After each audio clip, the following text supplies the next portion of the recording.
Un autre moment où en revenant de chez son père, donc elle va aux toilettes et puis je vois qu'elle a un anus complètement dilaté et avec plein de micro-fissures. Et puis alors là j'ai un sérieux moment de trou, je me dis mais qu'est-ce qui se passe? Et après je me suis dit ça doit être une selle difficile. Et puis j'ai tout de suite effacé ça de... Vous l'avez effacé, mais ça vous a traversé l'esprit malgré tout. Et je me dis mais non, c'est pas possible. Oui, c'est pas possible.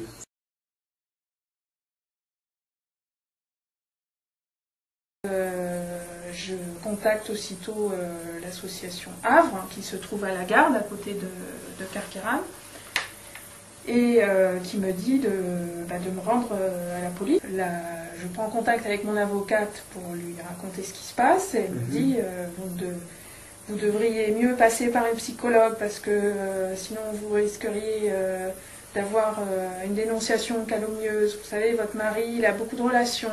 Ces relations. Ces cercles de franc-maçonnerie auxquels il participait. Et... Il est franc-maçon. Il ne s'en cachait pas, il était même très fier d'en appartenir. Comment s'appelle votre avocate, s'il vous plaît? Donc Maître Christ. Maître Christ. Donc avocate au barreau de Toulon. Et je fais un simple signalement suite au conseil de mon avocate. Je ne porte pas plainte. Donc le lendemain matin, je me rends à la police. Au commissariat de hier, c'est bien ça? Voilà, le 6 janvier, je fais un signalement. Et donc Camille est auditionnée avec une audition filmée. Le policier nous demande de revenir le lendemain. Donc elle est à nouveau filmée, elle réexplique ce qui se passe. Audition filmée, donc c'est la fameuse procédure Mélanie. Voilà. Le substitut du procureur via les policiers m'autorise à ne pas rendre l'enfant au père. Le vendredi 7 janvier où je devais rendre l'enfant au père, donc c'était son tour de garde. Je n'ai aucun écrit, ils ne font qu'une autorisation orale. Ah, vous n'avez rien eu par écrit? Voilà.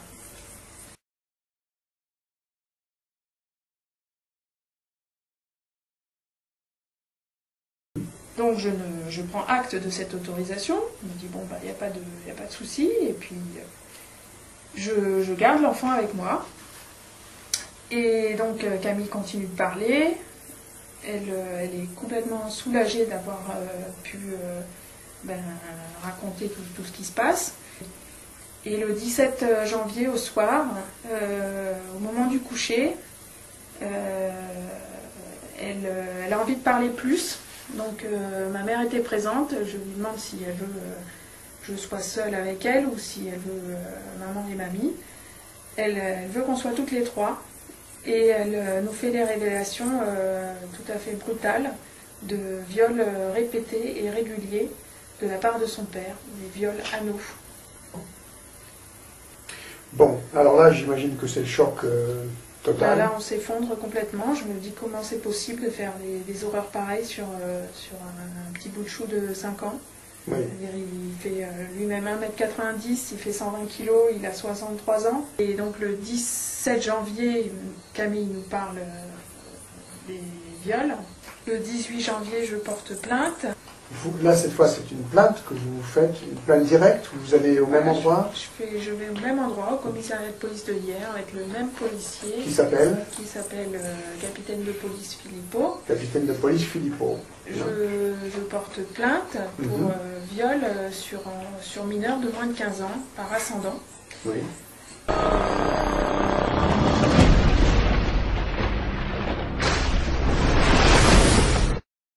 Donc le 19 et 20 janvier, Camille est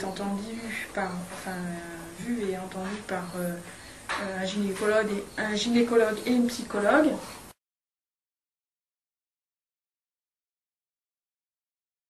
Est-ce que vous avez accès au dossier?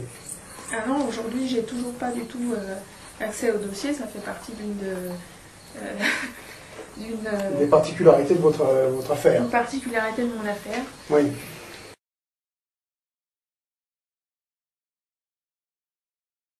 Donc le vendredi 21 janvier à 18h30, j'ai un coup de fil du policier Philippot qui me dit Pour nous, les faits ne sont pas avérés. L'affaire est classée sans suite. On vient de procéder à l'audition de votre ex-mari. Vous devez rendre l'enfant ce soir à 18 h. Donc je contacte aussitôt mon avocate qui me dit il faut une décision écrite du parquet. Oui.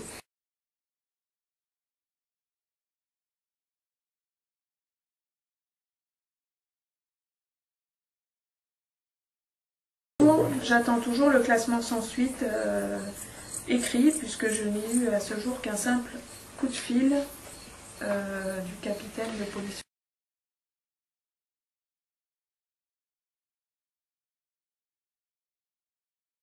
Le capitaine Philippot ne vous a pas remis un récépissé volontairement? Non, il m'a remis un récépissé uniquement suite à ma demande, donc quelques jours après.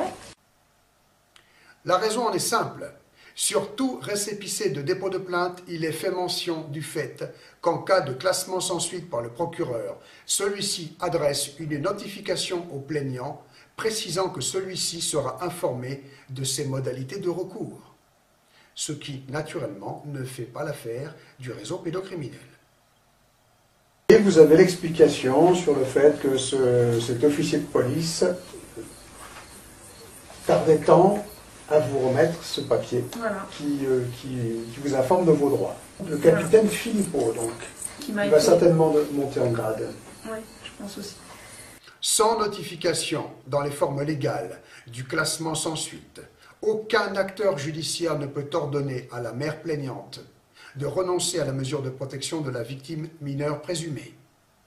La dite mesure de protection étant l'interruption du droit de garde du géniteur sous le coup d'une enquête pénale pour...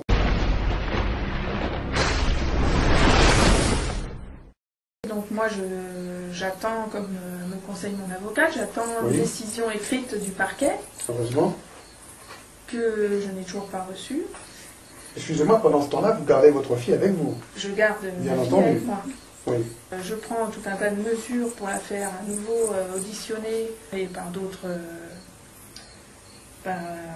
responsables, personnes ou médecins et unités spécialisées. Je me renseigne en région parisienne, je me renseigne auprès d'associations pour appréhender mieux le problème, puisque moi j'avais jamais été confrontée à la pédophilie et ni à l'inceste dans ma famille. Donc j'essaye de comprendre mieux ce qui se passe, comment en faire, je prends conseil auprès d'avocats. Et donc je retourne à mon domicile à Carqueiranne.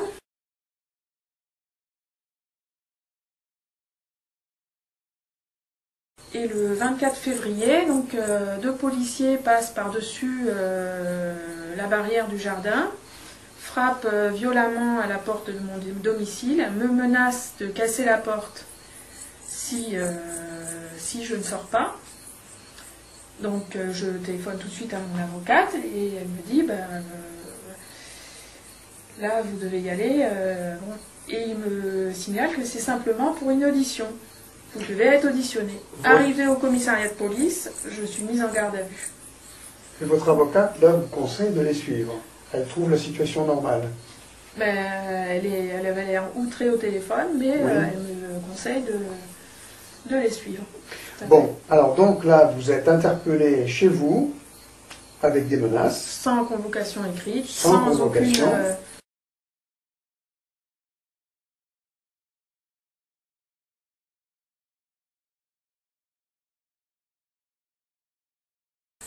Vous êtes amené au commissariat de police de hier. Voilà. Est-ce que vous voyez encore le même personnage, le Toujours capitaine Philippot? le même personnage. Le capitaine Philippot, donc, lui-même, vous met en garde à vue, vous notifie votre garde à vue. Il me signale ma garde à vue, il me remet en cellule, ils me font prendre, ils font la prise de ADN, de mes empreintes. ADN? Voilà. Ils vous ont pris votre photos, ADN? etc. Donc l'ensemble de mes paumes de main. Voilà. C'est un traitement de choix. J'ai appris plus tard que même aux plus grands dealers de drogue, on ne fait pas les empreintes totales des mains. Oui, effectivement, même à moi, ils ne l'ont pas fait. donc Donc voilà, je suis traitée comme la plus basse de toutes les criminels pour avoir pas présenté l'enfant à un présumé violeur de son propre enfant de 5 ans. Priscilla Majani est accusée de non-présentation d'enfants, s'agissant dans les faits de la mesure de protection adéquate à la situation et recommandée verbalement par les auteurs dits judiciaires à l'occasion d'un dépôt de plainte direct effectué dans les règles par la mère. Pourtant, comme nous l'avons vu, aucun classement sans suite n'était jamais intervenu autrement que sous forme de rumeur. Donc